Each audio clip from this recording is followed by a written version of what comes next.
같이 읽겠습니다. 시작. 여호와께서 아브라함에게 이르시되 너는 너의 고향과 친척과 아버지 집을 떠나 내가 내게 보여줄 땅으로 가라.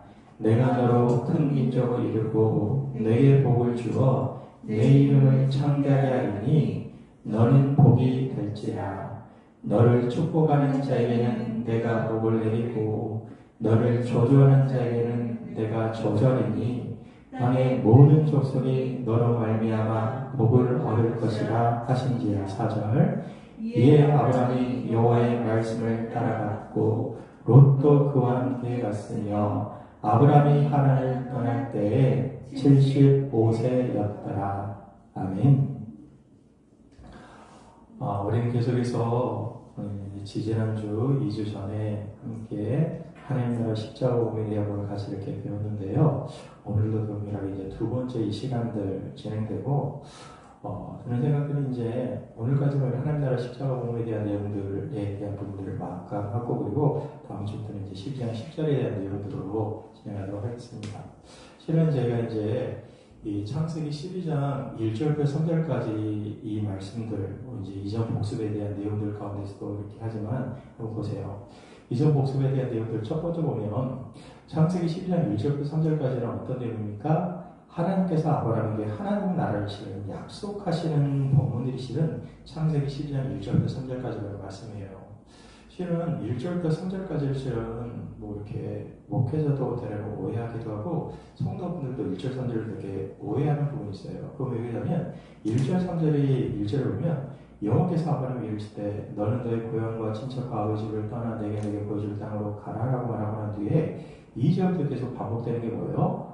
복보복 이야기가 나와요. 그러니까 되게 우리의 마음속으로는 어떤 말이냐면 되게 하나님은 복 주시는 분이야. 그리고 하나님은 이렇게 은혜 주시고 뭔가 축복해 주시는 분이야. 약간 이런 마음이 있기 때문에 2절과 3절을 생각할 때 하나님이 우리에게 복을 주신다고 그러니까 2절과 3절을 바로 곧바로 내 자신에게 적용해가지고 우리 하나님 복 주시니까 내게도 복 주세요 하면서 2절 한번 보세요. 내가 너로 큰 민족을 이루고 내게 복을 주니까 큰 민족을 이룬 거 모르겠어. 근데 뭔가 이룬대요. 우리 하나님. 그러니까 하나님 나에게 뭔가 성취해 주시는구나 생각하면서 하나님 뭔가 큰 걸 주시는구나 라고 생각하고 또 그 뒤에 복을 주시니까 복 주시는구나 하니까 너무 좋은 거예요. 그러면서 너 이름을 창대케 하여 내 이름이 창대된다고 나 유명해질 수 있겠구나. 내가 이렇게 부여해줄 수 있겠구나. 이런 식으로 생각하면서 이렇게 복을 이해하고 그다음에 3절은요. 너를 축복하는 자에 네가 복을 내려. 너를 저주하게 저주 내리리 하니까 하나님 우리를 위해서 싸워주심으로 하나님 우리에게 이렇게 정말 이렇게 보호해 주신 그런 부분을 생각하면서 1절, 2절, 3절에 대한 부분들을 특히 많은 목회자들과 그리고 이렇게 성도분들 가운데 오해하고 있는데 이건 진짜 오해죠. 왜 그러냐면 창세기 12장 1절부터 3절까지 핵심적인 내용은 뭐냐면요. 우리 서정에 나눈 것처럼 큰 1번을 같이 한번 읽어볼게요. 시작. 하나님께서 아브라함에게 하나님 나라를 실은 약속하고 있다라고 이렇게 이해하시면 돼요. 여러분 우리 국사 시간이나 사회 시간인가 그때 이렇게 배웠는데 뭘 배웠습니까? 우리는 나라의 3요소를 배워서 그렇잖아요. 여러분 나라의 3요소 뭡니까? 나라가 이루어지기 위해서는 나라의 3요소 뭐죠? 시작. 주권, 국민, 영토. 맞아요. 여러분 나라가 이루어지기 위해서는요. 주권과 국민과 영토 이 세 가지 요소가 실현되어 있어야 그 나라가 이루어지는 거죠. 그런데 1절, 2절, 3절 한번 보세요. 그걸 지금 약속하고 있는 거예요. 우리 하나님께서 아브라함이 지금 약속하실 때 1절 보면 내가 내게 보여줘 어디로 가는 거예요? 땅으로 가는 거예요. 그러니까 나라의 3요소 가운데 땅에 대한 약속을 허락하시죠. 그리고 2절 보세요. 그러면요. 뭐가 나올까요? 국민이 나오는데 국민은 백성과 동일한 뜻이니까 민족과 같은 뜻이니까 2절 보세요. 내가 너로 큰 민족 백성을 이루고 하니까 땅 주시죠. 국민과 민족을 이루시는 것이죠. 그러면서 내게 복을 줘. 이게 뭔게 바로 주권이라는 거예요. 그래서 이 주권은 바로 우리 하나님이 아브라함과 함께 하시고 그분이 그를 통치하시고 다스리시고 앞으로 그의 자손을 태어나게 될 이제 이스라엘 백성들을 주권적으로 통치할 걸 이야기하면서 땅 나오죠. 민족 이야기 나오죠. 복 이야기 나오죠. 주권 이야기 나오니까 이 창세기 12장 1절 3절을 실은 하나님께서 아브라함에게 뭘 약속하냐면 하나님의 나라를 약속하고 있구나. 우리는 이렇게 이해하시는 게 성경에 대한 그런 바른 표현이죠. 그래서 하나님은 아브라함에게 하나님 나라를 약속하시고 하나님 나라에 대한 복들을 지금 약속하고 있습니다. 그래서요, 하나님 나라의 복, 그러면 여러분은 생소할지 모르지만 하나님 나라의 복은 뭡니까? 천국에 들어가는 복, 구원을 하는 복, 하나님 나라에 들어가는 복, 이런 복이죠. 그래서요, 실은 하나님께서 아브라함에게 하나님 나라에 대한 복들을 약속하셨는데 이 복이 누구 안에서? 아브라함의 자손인 예수 그리스도 안에서 그분이 하나님 나라 복을 갖고 오셔서 우리가 예수를 믿으면, 우리가 바로 아브라함의 자손이신 예수 그리스도를 믿으면 우리가 바로 하나님 나라를 약속받아 우리가 구원 얻고 천국 들어가고 하나님 나라 가운데 들어간다라고 말하고 있어요. 그래서 여러분 1절, 2절, 3절 이 약속, 이 하나님 나라에 대한 복들은 실은요 예수 그리스도 안에 성취돼요. 결국은 우리가 예수를 믿으면 우리가 그 예수 그리스도 안에서 이 아브라함이 허락했던 이 하나님 나라의 복을 우리는 이미 받았습니다. 그래서 1절, 2절, 3절 생각할 때 주님 저에게 아브라함의 복을 주세요 하면 우리 주님께서 이미 줬잖아. 바로 예수 그리스도를 통하여 주었고 그 예수 그리스도를 믿을 때 너도 동일하게 이 하나님 나라 복인 천국의 복과 구원의 복을 받았어 라고 말씀하는 거죠. 그래서 우리 기억할 건 뭐냐면 복잡한 차원에서 큰 일본인 하나님께서 아브라함에게 뭘 약속하셨나? 하나님 나라를 약속하셨고 우리는 그 예수 그리스도를 믿음으로 예수 안에서 하나님 나라를 이미 물려받고 구원받고 천국 가운데 들어갔다. 첫 번째. 두 번째입니다. 두 번째 우리 한번 같이 큰 제목으로 같이 한번 읽어볼게요. 입니다. 시작. 하나님께서 아브라함에게 믿음을 요구하십니다. 아멘. 4절 보세요. 4절. 우리 한번 12장 4절 한번 같이 한번 읽어볼게요. 시작. 이에 아브라함이 여호와의 말씀을 따라갔고 롯도 그와 함께 갔으며 아브라함이 하란을 떠날 때에 75세였더라. 아멘. 저는 4절을 볼 때마다 진짜 정말 뭘까요? 도전된다 그럴까요? 그렇구나. 하나님께서 1절, 3절 통해서 하나님께서 아브라함에게 하나님 나라와 그리고 앞으로 너를 통해서 위대한 하나님 나라를 이렇게 꿈꾸며 너를 통해서 이루실 거야. 너를 통해서 이제 앞으로 하나님 나라의 그런 모형인 이스라엘 나라를 앞으로 펼쳐질 거야 라고 우리 주님께서 그에게 약속을 하셨잖아요. 4절에 아브라함이 만약 순종하지 않았다면 그 약속이 성취될까요? 아니죠. 그러니까 이게 있는 것 같아요. 왜냐하면 하나님은 절대적으로 주권 가운데 역사하셔서 우리 인생을 만들어가긴 하지만 우리 안에서요 순종하기를 원하시는 거죠. 그러니까 하나님 우리를 향한 원대한 계획이 있어요. 우리를 향한 어떤 인생의 큰 계획이 있어요. 우리의 성화를 이루어가고 우리를 향한 하나님 나라에 이렇게 인도하실 어떤 이렇게 큰 계획이 있는데 우리 안에 순종 안 해. 우리는 그냥 감 멈춰 있어. 그러면서 우리는 뭐예요? 하나님 한번 해보세요. 이러면 되나요? 안 되잖아요. 그렇잖아요. 그러니까 하나님은 하나님의 크신 일을 이루어나가는 그런 과정 가운데 우리에게 뭘 요구하시는 거예요? 믿음을 순종하는 거죠. 믿음을 요구하시고 순종을 요구하시고요. 그래서요, 4절 보면 아브라함이 믿음 가운데 순종할 때 무엇을 따라갔습니까? 여호와의 말씀을 따라갔습니다. 그러니까 하나님의 말씀을 따라갔죠. 하나님을 신뢰했죠. 말씀을 신뢰했죠. 그렇죠. 그래서 아브라함의 삶 가운데 가장 중요한 건 뭐냐면 여호와의 말씀을 따라갔고 하나님을 신뢰했고 말씀을 신뢰함으로 그가 떠나갔다라고 이야기하고 순종했다고 이야기합니다. 여러분 이 모습은 무엇입니까? 바로 우리의 그런 모습이죠. 우리는 이 땅 가운데 어떻게 살아갑니까? 우리는 이 세상 가운데 어떻게 살아갑니까? 아브라함의 이 모습이 우리의 모습이에요. 우리의 일상의 삶 속에서 누구를 의지해요? 하나님 아버지를 신뢰하고 하나님의 약속을 신뢰하는 그 모습으로 우리는 이 땅 가운데 살아가는 것이죠.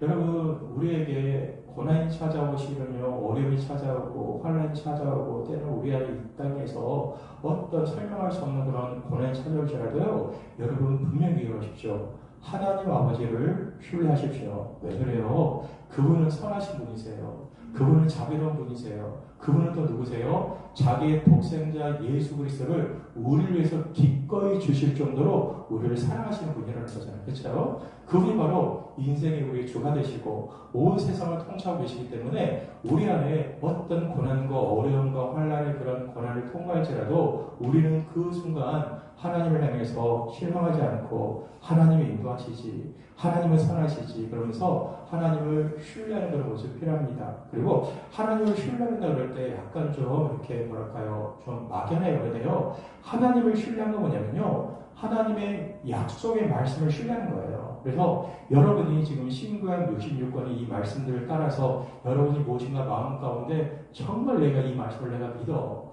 이 말씀을 내가 신뢰해. 우리 하나님이 이렇게 보이지 않는 거죠. 보였으면 좋겠는데, 어려울 때, 힘들 때도 보였으면 좋겠는데, 보여가지고 이렇게 좀 주님께서 우리를 손으로 좀 이끌어가는 게 좀 보였으면 좋겠는데, 막 이렇게 손을 하고 이리와 이리와 따라와 하나님께서 막 이렇게 손도 보여주시고 막 그림자도 보여주고. 근데 안 보여. 그분의 특징은 안 보이시는 거.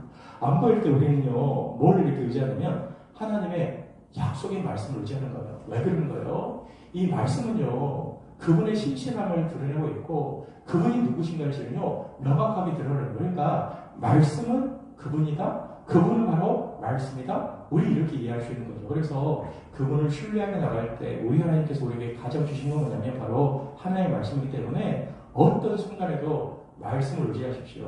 어떤 순간에도 신구약 66권의 이 말씀을 의지하면서 하나님을 따라가는 것들이 바로 우리의 삶의 여정이고 아브라함의 삶의 그런 모습이었다. 그래서 결국 하나님께서는 아브라함의 믿음을 요구하듯이 뭘 요구하시는 거예요? 우리에게도 믿음을 요구하시고 그분을 신뢰하는 것을 요구하신다. 세 번째 보시면 구약 성경은 이제 여러분 여기까지 이야기하시면 이제 그 구약 성경은 하나님 나라에 대한 어떤 성취에 대한 그런 기록이에요. 그래서 한번 쭉 보시면 오늘 이제 강의들이 이제 3배 정도긴 한데 제가 약간 이제 강의를 쓰면서 약간 그런 마음이 있었어요. 우리 성도님들한테 이것까지 좀 알려드려야 되나 약간 그런 고민이 좀 들었거든요. 그래서 그냥 하나님께서 아브라함에게 하나님 나라 이루시 그런데요.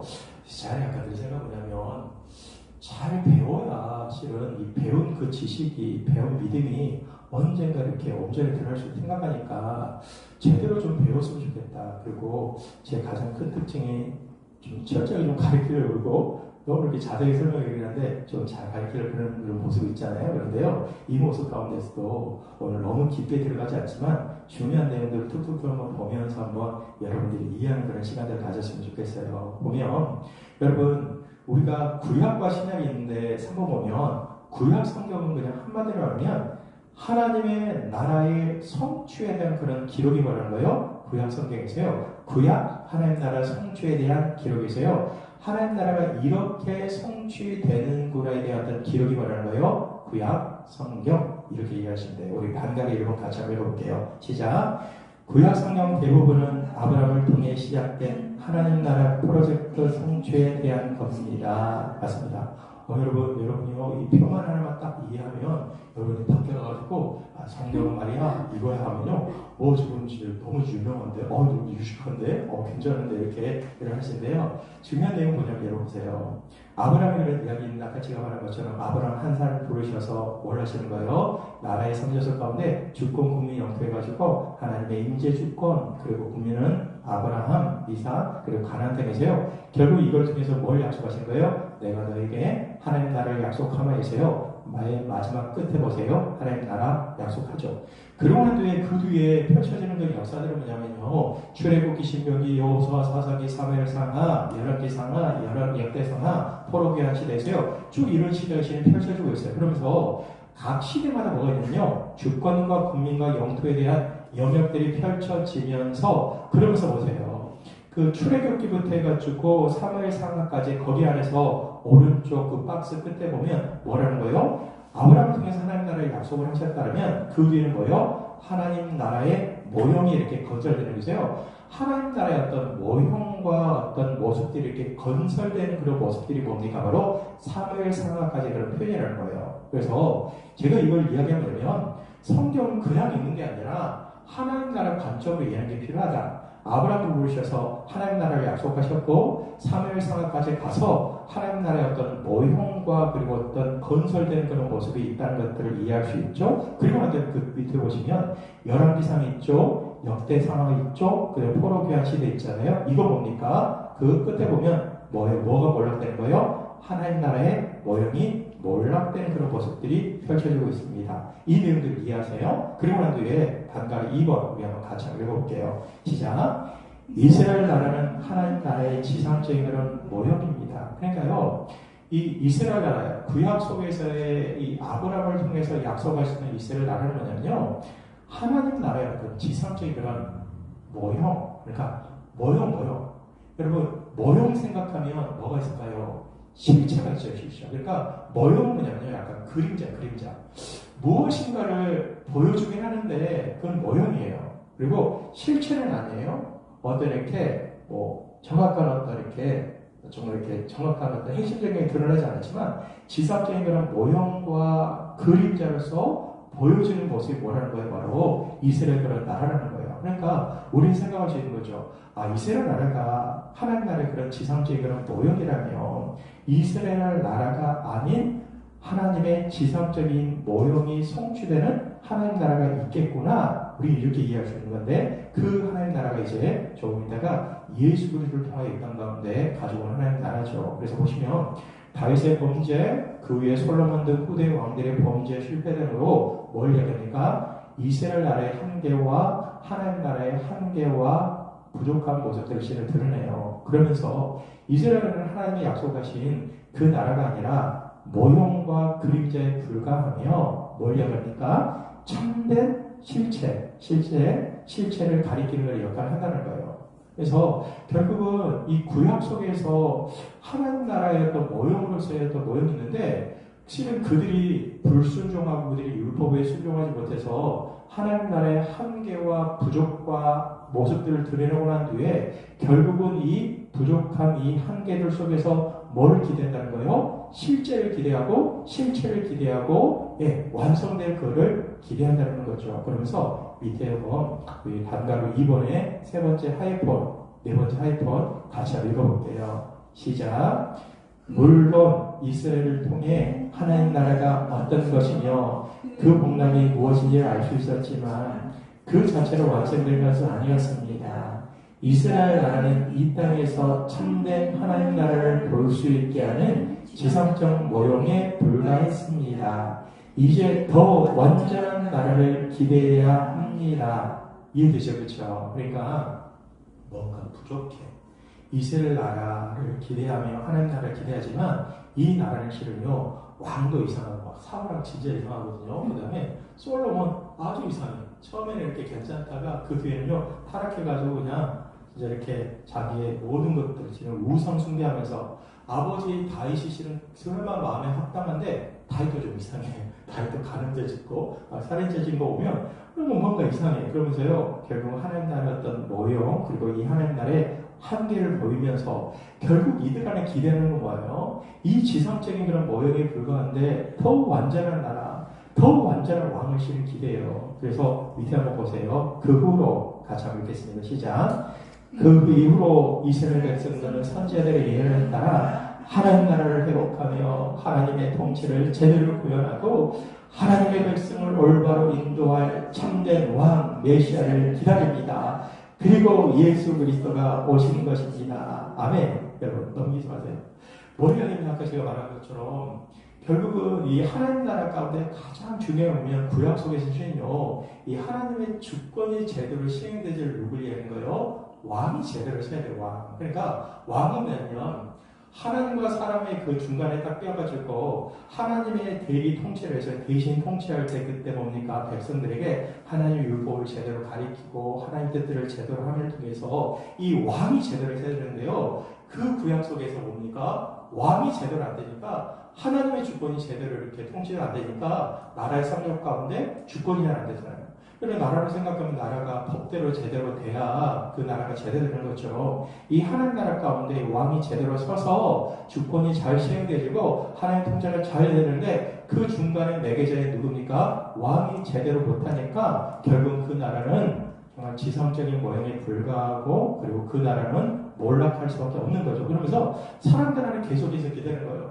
그럼 우리에게 왕이 필요한데 그 진정한 하나님의 왕이 필요한데 하나님의 뜻대로 온전히 통치하며 하나님의 기뻐하실 왕을 기대하면서요 사람들한테 그 왕이 해야 되는데 그 왕이 되는데, 주님이 기뻐하시는 왕이 되는데, 하나님의 율법에 온전히 순종하고 백성을 온전히 사랑하는 그 왕이 되는데 라고 하면서 아까 제가 말한 것처럼 선지자들은 그런 예언과 기대를 하는데, 결국 이스라엘 백성들은 선지자들의 예언을 따라 하나님 나라를 회복하고 하나님의 통치를 제대로 구현하고 하나님의 백성을 올바로 인도할 참된 왕 메시아를 기다립니다.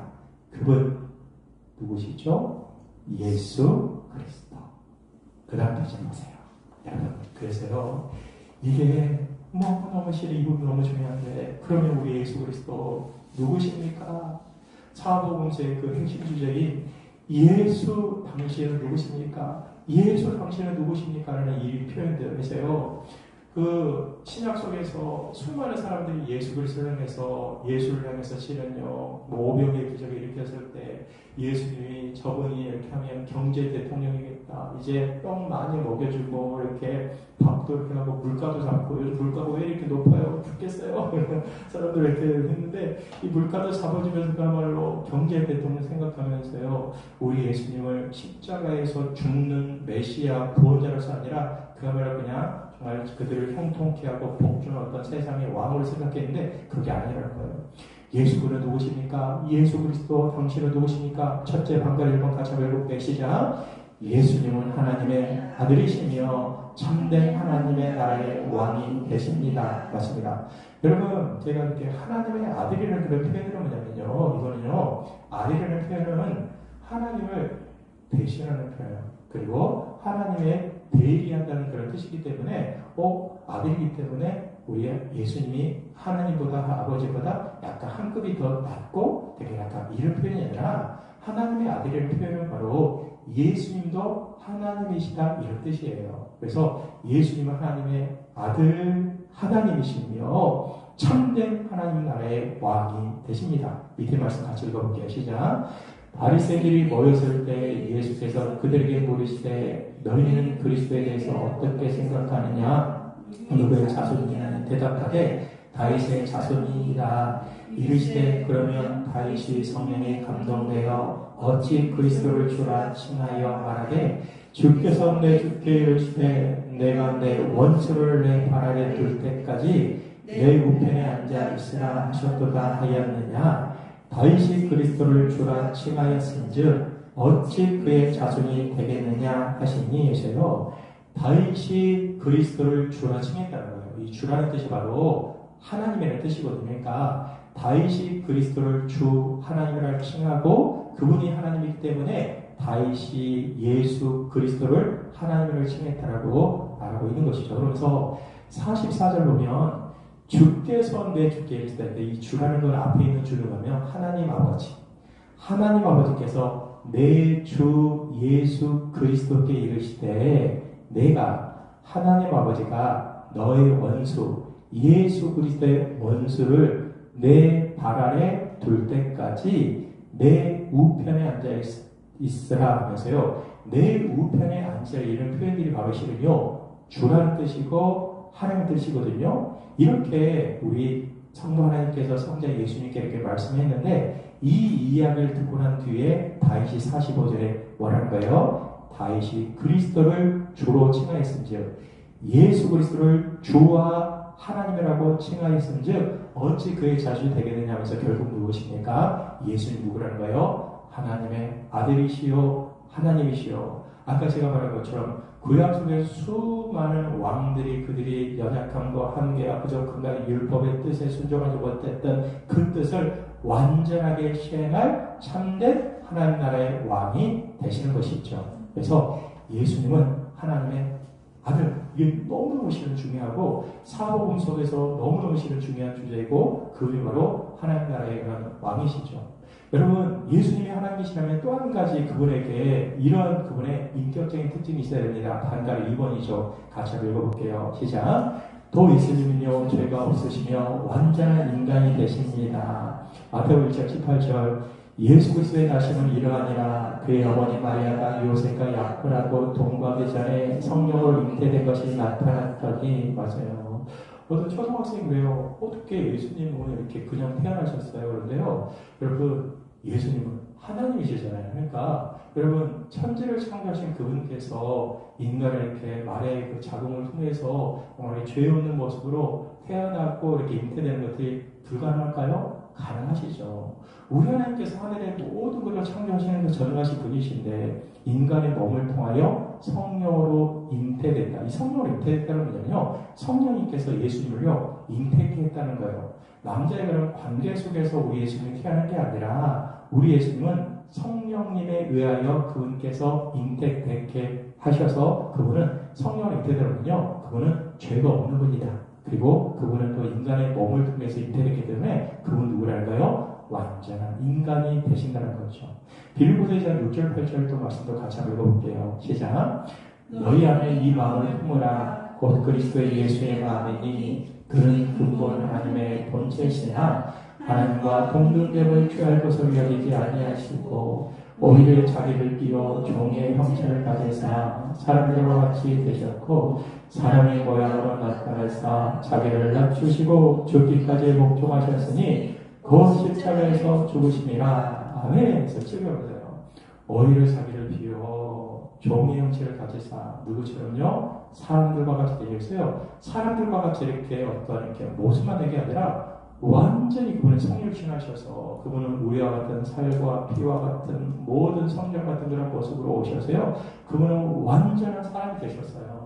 우리처럼요 이렇게 완전한 삶을 사셨고 그분께서요 완전한 공생의 삶을 사시고요 피곤하고 때로는 이렇게 저도 마지막 화장실도 가시고요. 그분께서 그런 하면서 그분은 완전히 우리와 같은 사람들이 되시면서 어때요? 8절에 사람의 모양으로 나타나시고 자기를 낮추시고 죽기까지 복종하셨느니 그분이 바로 십자가에서 죽으시니라. 그러면서요 그분에게 바로 그분은 완전한 하나님이시오 완전한 인간이 되시는데 이 두 가지 속에서 또 한 가지 필요한 게 뭐냐면 그분은 죄가 없어야 돼요. 그래서요 요한일서 3장 5절 끝에 보면 그에게는 죄가 없느니라. 아멘. 이거 한번 적어보세요. 여러분 우리 예수님께서 왜 우리에게 구원자로서의 구원의 그런 조건이 되십니까? 그러니까 이런 거 있잖아요. 예수 믿으십시오. 그러면 구원 받습니다. 할 때 왜 예수에게만 구원이 있습니까? 세상에 다른 종교는 구원이 없나요? 다른 뭐 이렇게 뭐 여타 다른 종교는 없나요? 그렇게 힌두교나 아니면 다른 종교는 이렇게 구원의 조건 가운데 그 종교를 이렇게 할 수 없는 때 그들 나름대로 거기 안에서 구원을 이야기하고 그러지만 여러분 기독교 안에서 독특한 문제는 뭐냐면요. 여러분 생각해보세요.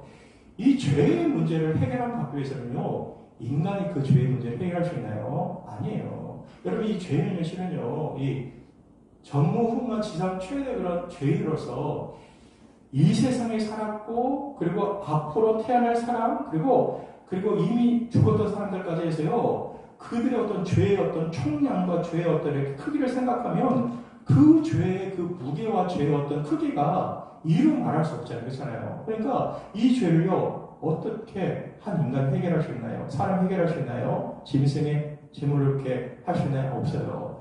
이 죄의 문제를 해결하기 위해서는 누가 필요해요? 하나님만이 그 죄의 문제를 해결할 수 있는 능력이기 때문에 구원자로서의 처음의 조건은요. 그분은 바로 하나님이셔야 돼요. 하나님. 그런데 여러분 보세요. 그 죄를 누가 지었어요? 누가 지었어요? 여러분 인간이셨잖아요. 인간이.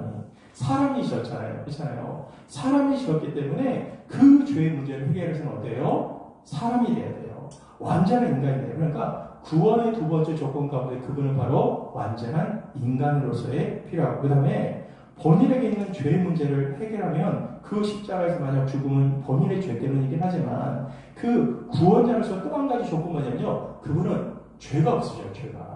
본인이 어떤 지었던 자범죄 아니면 원죄 포함해서 이런 모든 것인데 아까 제가 말한 것처럼 우리 예수님은 성령으로 잉태되어서 태어날 때부터 죄가 없으셨고요. 그분이 일생의 삶을 살아가는 그런 모든 순간에 그분은요. 죄를 한 번도 지은 적이 없으세요. 그리고 아까 말한 것처럼 그분이요. 완전한 인간이셨어요. 그리고 그분 완전한 누구세요? 완전한 하나님이시죠. 그러니까 예수님 바로 완전하신 하나님 그야말로 하나님 그분은 또 누구십니까? 완전한 인간 그분 바로 죄가 없으신 이 세 가지의 그런 조건들을 충족시킨 분이 누구십니까? 예수 그리스도. 그렇기 때문에 그분은 바로 우리의 구원자가 되시는 것이죠. 그래서 우리는 예수를 생각할 때마다 예수는 바로 하나님이십니다. 예수는 바로 완전한 인간이십니다. 예수는 바로 완전한 죄가 없는 완전한 의이십니다. 이것들을 꼭 기억하기를 바랍니다. 아멘. 우리 한 가지 더 왔으면 좋겠는데요. 그러면 결국은 여러분 보세요.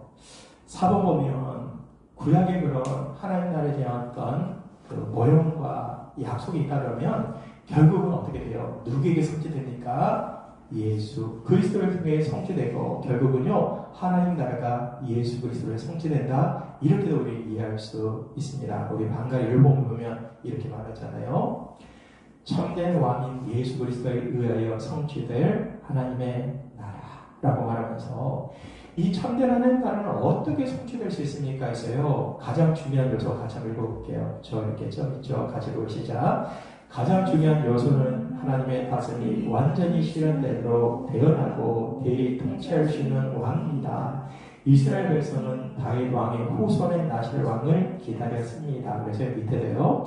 전통적으로 왕은 기름 부음을 받았기 때문에 기름 부음을 받는 자, 곧 히브리어로 메시아 그리스도라고 불렀어요. 그래서요. 여러분 이 기름 부음에서 예수 그리스도 이름으로 기도합니다 할 때요. 이 그리스도라는 뜻은 뭐냐면요. 기름 부음을 받는 자, 메시아, 구원자라는 뜻이 뭐예요? 바로 이 뜻 가운데 있는 거예요. 그래서 이 기름 부음을 받은 사람이 바로 메시아고 왕이고 하나님의 이렇게 대리 통치하는 그 뜻이다 이렇게 이야기할 수 있고 그리고 또 예수라는 뜻은 뭡니까? 자기의 백성을 저희의 죄에서 구원할 자이세요. 구원자라는 뜻이 뭡니까? 예수라는 뜻 가운데 있는 거, 이름이라는 뜻 가운데 있는 거예요. 그러면서 또 밑에 보시면 다윗과는 같이 읽으시자. 다윗과는 비교할 수 없이 더 위대하고 하나님의 뜻에 완전히 합한 한 왕이 와서 그의 백성을 새롭게 하여 하나님이 기뻐하시는 날을 세워야 했습니다. 그 왕이 바로 예수 그리스도셨습니다. 맞아요. 아까 제안한 것처럼 예수 그리스도 그분은 누구십니까? 그분 바로 하나님 나라의 왕이시고 다윗 생각은 다윗의 실은요 성군이었고 하나님 나라의 그런 백성으로서 이렇게 최고의 통치자였고 그리고 이스라엘 백성들을 하나님께로 인도한 그런 최고의 그런 성군이긴 하지만 그 역시 어떻습니까? 한계가 있잖아요. 그 역시 간음죄와 그리고 살인죄와 같은 그런 한계가 있는데 이 다윗의 혈통을 통하여 태어나게 될 예수 그리스도는요 이 다윗과는 비교할 수 없이 더 위대하고 하나님 뜻에 완전히 합한 왕 그분 누구십니까? 바로 그 왕이 바로 우리 주 예수 그리스도이세요. 참된 왕이 예수 그리스도에 의해서 바로 하나님 나라가 성취된다. 이렇게 이해할 수 있고요. 또 한 가지 이렇게 성취에 대한 걸 생각해 보면 이 왕들은요 약속과 성취에 관한 관점을 생각하시는데 우리 그 다음 페이지 한번 가볼까요? 그 다음 페이지 우리 3페이지 보시면 그 위에 보면 이런 도표가 있는데 여러분 이 도표 생각하면 싫으면 이게 정말 너무너무 이렇게 귀한 게 뭐냐면 최초의 그런 하나님 나라 가운데 이제 그 에덴 동산 그 다음에 아담과 하와 하나님 이제세요. 이게 최초의 그런 하나님의 그런 나라예요. 그래서 나라의 3요소 보니까 땅 있죠, 주권 있죠, 국민 있죠이세요. 에덴 동산 그분의 백성 아담과 하와 하나님의 임재이세요. 이 세 가지 요소가 이제 한 세트로 진행되는데 이스라엘이라는 걸 보여주면 제일 처음에 가나안 땅이죠. 그죠? 땅. 그리고 그 땅을요, 이 하나님이 통치하셨던 장소이기 때문에 성전이라는 말과도 같은 거예요. 그리고 또 이스라엘 백성이세요. 참된 자손 이렇게 이야기하고 그 다음 밑에 보니까 하나님의 그런 임재니까 하나님 이렇게도 이야기할 수 있는 것이죠. 그래서요, 이게 잘 이해 안 되는데 그러면요, 앞으로 제가 계속해서 설명해 드릴 테니까 잘 이해하시면 됩니다. 그런데 여러분 보세요.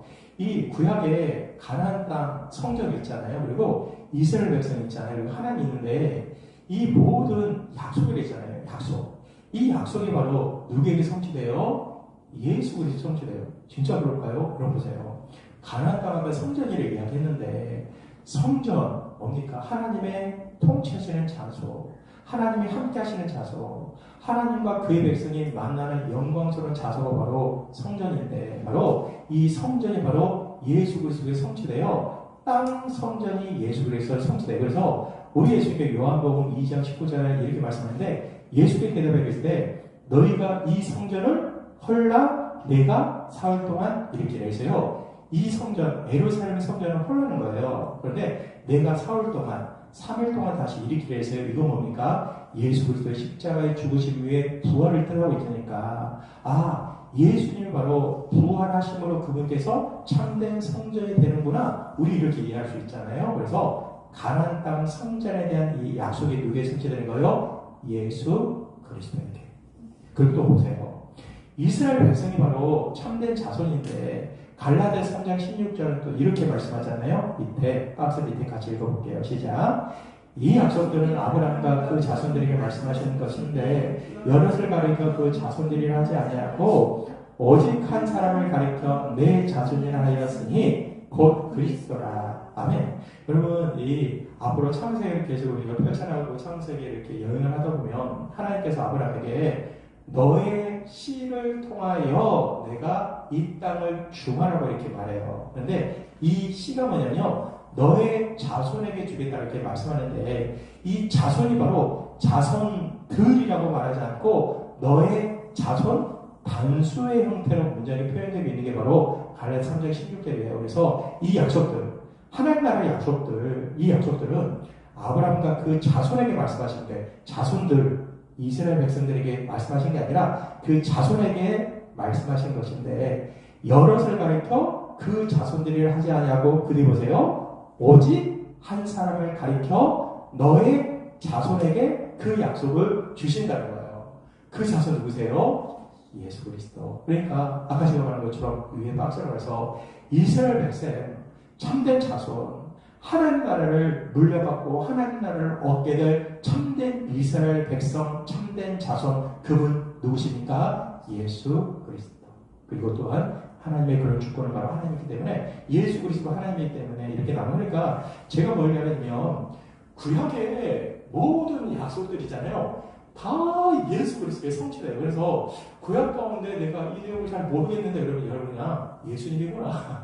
좀 얘기하지만 구약 가운데 뭐 제사인데 이게 무슨 제사인데 화목제, 소제, 화목제 너무 힘든데 머리가 그런데 그냥 이거 다 예수 그리스도 상징하고 있구나 이렇게 생각하면 되고 그리고 뭐야 우리가 이렇게 구약 속에서 이렇게 방주 생각해 방주 노아의 방주 구원 가운데 들어간 거고요. 이 방주처럼 이렇게 그분 가운데 구원을 안정적으로 해주는 이 방주가 원래 예수 그리스도를 생각하니까 그냥 구약 가운데 모르겠다 그러면 다 예수 그리스도 그러면 거의 제가 보기에 99.9% 다 맞는 것 같아요. 예, 그래서 제가 뭘 하냐면 구약의 그런 수많은 약속, 수많은 약속들 그리고 정말 하나님 나라 왕으로서의 그런 이렇게 연약함과 한계에 대한 그런 부분을 보면 결국은 예수 그리스도를 상징하고 있고 구약의 제사도 예수를 상징하고 있고 가나안 땅 성전도 예수 상징하고 있고 이스라엘 백성도 예수 상징하고 있고 하나님과 다윗 왕의 그런 모든 한계 속에서 결국은 예수를 상징하면서 결국 이 모든 하나님 나라의 약속이 바로 예수에 성취되고 하나님 나라가 예수에 성취되어 결국 우리 예수를 믿음으로 우리가 바로 그 나라 가운데 들어간다라고 말하고 있죠. 그래서요 우리에게 어떻게 구원받습니까 했을 때 결국 우리에게 믿음이 필요한데 여러분 말씀 밑에 한번 보세요. 점 있죠. 그렇죠? 우리의 죄를 대속하기 위해 같이 읽어볼게요. 시작. 우리의 죄를 대속하기 위해 십자가를 죽으시고 승천하시어 만물을 다스리시는 우리 주 예수 그리스도를 믿음으로 보이지 않는 영원하고 참된 하나님 나라에 들어가 온전한 복락을 누리며 살아가는 것이 바로 교회요 신자입니다. 맞아요. 여러분 믿음인데 그 믿음은 뭡니까? 그 믿음은 바로 우리의 죄를 대속하기 위해 십자가를 죽으시고 우리의 죄 때문에 십자가 죽으시고 승천하셔서 만물을 다스린 우리 주 예수를 믿는 거죠. 그러니까요 예수님이 저를 위해서 십자가에 죽으셨어요. 예수님은 만물을 다스리는 저의 주인이세요. 그래서요 십자가의 죽으심과 나의 주인이신 것을 믿을 때 어떻게 됩니까? 보지 않는 영원하고 참된 하나님 나라에 들어가 온전한 복락을 누리며 살아가는 것이 바로 구원이고 교회고 신자다라고 이야기할 수 있죠. 그래서요 중요한 건 뭐예요? 믿음이 중요하겠고 그 믿음의 어떤 대상이 누굽니까? 예수님은 우리의 죄 때문에 내 죄 때문에 십자가를 죽으셨습니다. 또 그분께서는 바로 만물을 다스리는 우리의 주가 되시고 나의 주인이 되십니다. 이 믿음을 갖는 게 중요하죠. 여러분 과거에 아까 이제 미국에 그런 흐름이 있었어요. 뭐냐면 주대심에 대한 그런 논쟁이 있었는 뭐냐면요. 이 로드십에 대한 부분인데, 아까 제가 말한 것처럼 우리가 예수님을 믿는다 그럴 때 우리는요, 두 가지를 믿는 거예요. 아까 말한 것처럼 예수님은 내 죄 때문에 십자가에서 죽으셨습니다. 나는 그야말로 허물과 죄 때문에 죽을 수밖에 없고, 원래 태어날 때 나는 원죄를 가지고 왔고, 그리고 우리 일상의 삶을 살아가면서 하나님의 주대심을 믿지 않으면서 우리는 자범죄를 짓고, 그리고 실은 제가 우리 청소년들에게 이렇게 말한 것처럼 죄 중에 가장 큰 죄는 실은 뭐냐면요, 내가 인생의 주인 거예요. 내가 인생의 주라는 뭐냐면요, 하나님을 주로 이렇게 인정하지 않겠다 해서요, 자기 마음대로 사는 거, 그리고 우리 하나님이 우리 인생의 주가 되지 않고 우리 예수님이 주가 되지 않고 자기 마음대로 살아가면서 자기 인생의 왕인 것처럼 살아가는 거, 이게 무엇이면요, 하나님 보시기에 큰 죄인데, 이 죄 가운데 지면요, 예수 그리스도를 믿는다 그럴 때요, 정말 예수님은 나를 위해서 십자가에서 죽으셨으면서 그분은 나의 구원자 되심에 대한 부분을 믿는 것뿐만 아니라 또 뭘 믿냐면요, 그분은 나의 주인으로 믿는 게 필요해요. 그래서 그 미국의 교회 가운데 그게 있어요. 그러니까 예수님 나를 위해 십자가에 죽는 걸 나는 믿겠어. 그런데 그분을 나의 주인으로는 인정하지 않아. 여러분, 이게 약간 두 개가 떨어져 있는 것 같잖아요. 그러니까 예수님은 구원자 되신 건 맞아요. 그런데 나는 주님으로 이렇게 믿지 않겠어. 그런데 그게 아니라는 거죠. 참된 믿음은 뭐냐면 예수님이 나를 향한 구원자 되신 걸 저는 믿습니다. 이 한 가지와 함께 그 구원자는 바로 누구란가요? 나의 주인이신이라고 우리는 믿는 거예요. 그래서 우리가 영접할 때 우리는 이 두 가지를 믿어요. 뭐냐면 주님, 제가 사연이 이렇게 영접할 때 설명해 드린 것처럼 예수님께서 저의 죄 때문에 십자가에 돌아가신 걸 저는 믿습니다. 그리고 또한 예수님을 이 시간에 내 마음의 주인으로 초대합니다. 그래서 이 두 가지를 우리 지금 믿는 거예요. 그래서 우리가 예수 그리스도를 믿고 있다면 우리의 주인은 누구십니까? 예수님이시죠. 여러분, 예수님이 우리의 인생의 주가 되시기 때문에 우리가 이 세상 속에 살아갈 때 예수 그리스도 밖에 있는 사람들 어떻습니까? 자기가 인생의 주도권을 붙잡고 살아가고 불투명한 미래 속에서 자기의 삶을 이렇게 정말 끌고 나가려니까 얼마나 힘들고 어려운지 몰라요. 그래서 뭐예요? 그분들이요, 담배 피고 술 드시는 거예요. 그렇게라도 뭔가 이렇게 좀 풀지 않으면 어려우니까. 여러분, 우리의 인생의 주가 되시는 그분께서 우리의 주가 되시는 건 뭡니까? 우리의 인생을 우리가 이끌어가는 게 아니라 그분께서 이끌어 가신다는 거예요. 그래서 그분의 주되심을 정말 믿는다면 우리는 어때요? 주님, 제 인생은 제게 아니라 주님의 거이기 때문에 주님이 저 인생을 책임져 주십시오. 제 인생을 맡아주십시오. 그런데요, 여러분, 이 악한 사단은 끊임없이 우리에게 그걸 이렇게 조작하고 우리 안에 죄성들을 이렇게 조작해서 너가 인생의 주인이잖아. 너가 인생의 삶의 주인이잖아. 왜 그분께 의탁해? 너는 이렇게 뭐 능력도 없니? 너는 뭐 이렇게 배알도 없니? 네가 좀 인생 좀 해봐. 여러분, 이게요, 멋있는 것처럼 보자는데요, 이게 멋있는 게 아니에요.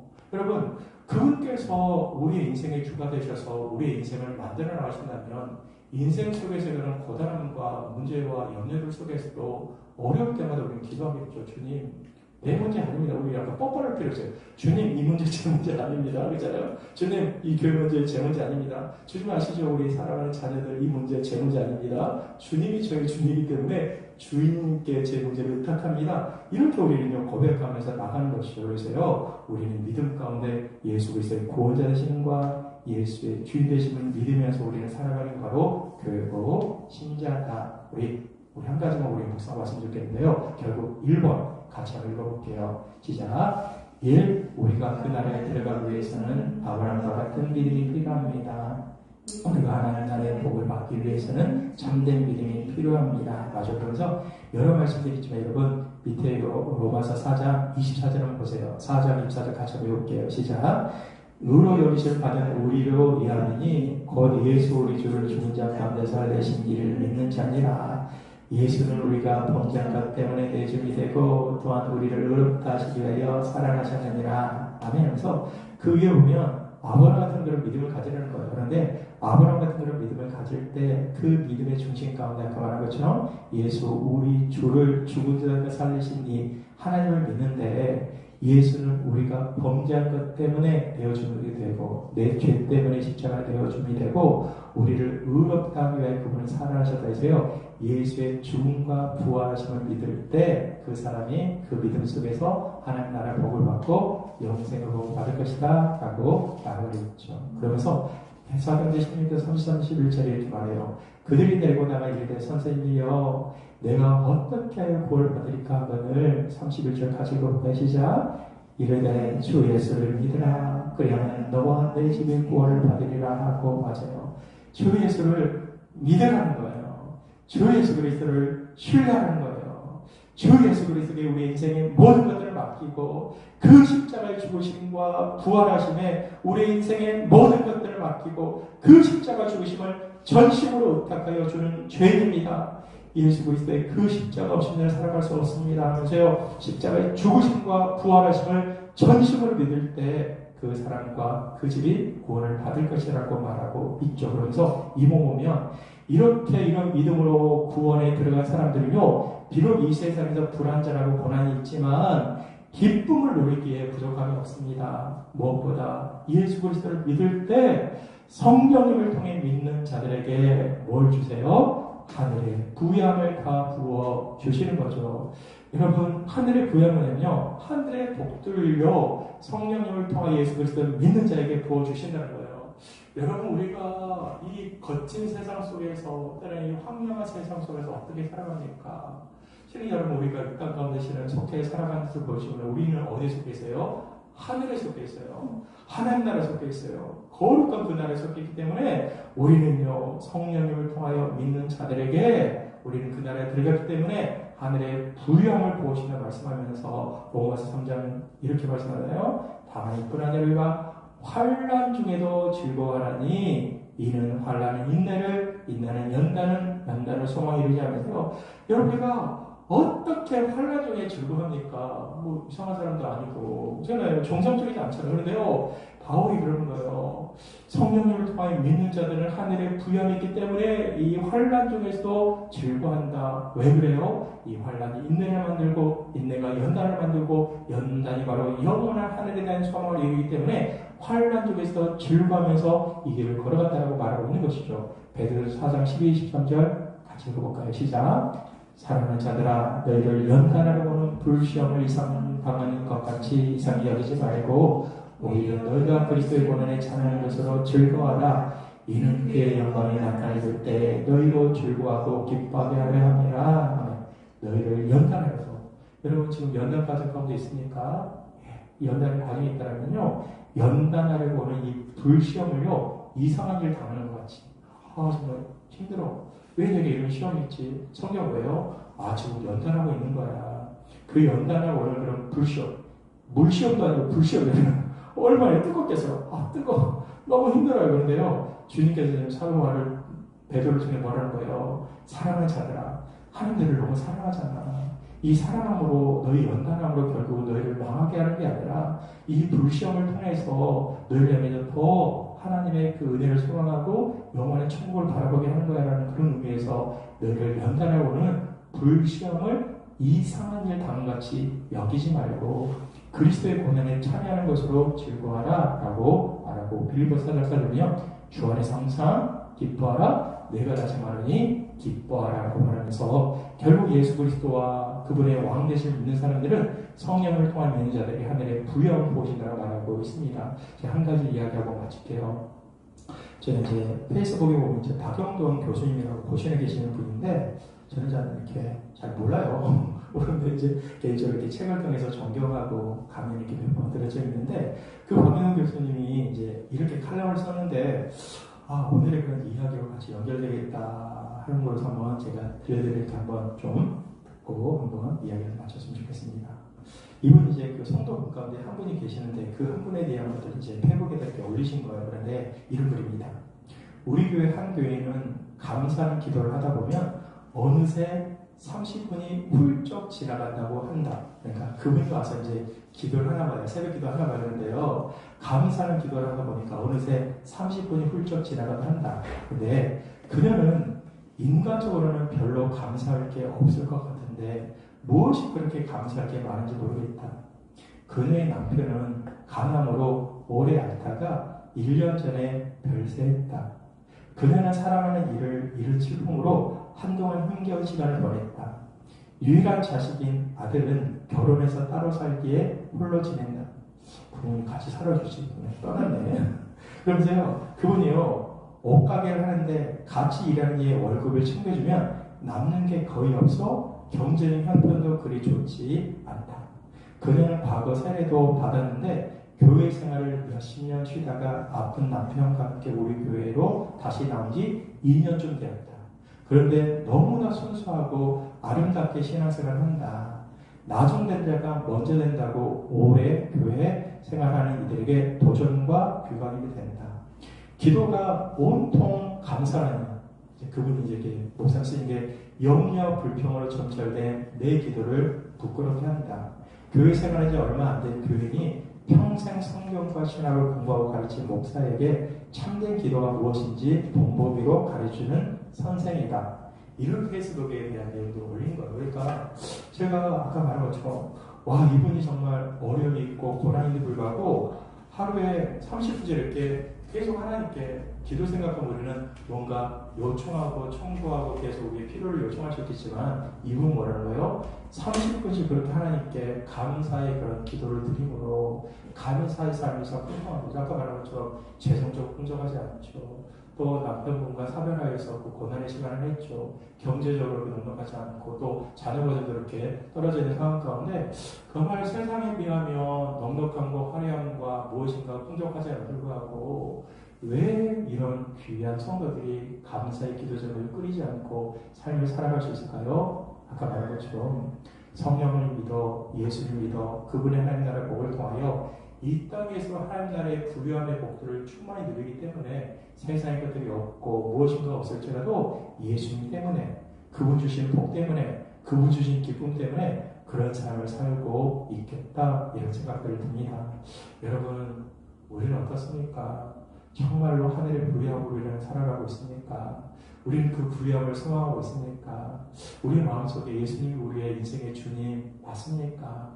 우리의 주님 되심으로 우리는 날마다 그분께 우리를 의탁하며 우리는 나랑 살아가고 있으니까 여러분 우리에게 이런 우리에게 내용들 말씀드린 내용들이 잘 새겨져서 우리 한 가지 예수님이 바로 구약의 모든 약속의 성취자이시지 그리고 또 그분이 바로 우리의 구원자시고 우리의 주님이시지 그분을 온전히 믿을 때 우리 안에 하늘의 신령한 복과 그 복으로 우리는 이 땅을 넉넉하게 승리하며 살아갈 수 있지. 그리고 또 우리에게 오는 불시험에 대해서 이상한 일 당하는 같이 여기지 말고 고난이 다가올 때 주님 제게 고난이 오는 거죠. 주님 이 과정 통해서 주님을 신뢰하고 주를 더 바라보고 의지함으로 제가 이 고난 위에 더 튼튼하고 더 당당하고 더 견고하게 서는 믿음의 성도가 되겠습니다. 이런 마음으로 한 주간도 복된 삶을 살아가 주시는 믿음의 성도님들 되어주시기를 이 시간 간절히 축원합니다. 아멘. 이 시간 우리 함께 기도할게요. 우리 같이 이 시간에 기도할 것은 이렇게 기도할까요? 하나님 우리 예수님이 우리의 주님이시고 우리의 구원되심을 정말 믿게 해주십시오. 하나님 나라의 이런 모든 복이 예수 그리스도의 아들을 알게 주셔서 예수 믿음으로 하나님 나라의 복을 누리고 그 복을 충만히 누리며 나가는 우리가 되게 달라 기도했으면 좋겠습니다. 그 무엇보다 주님에게 고난이 있습니까?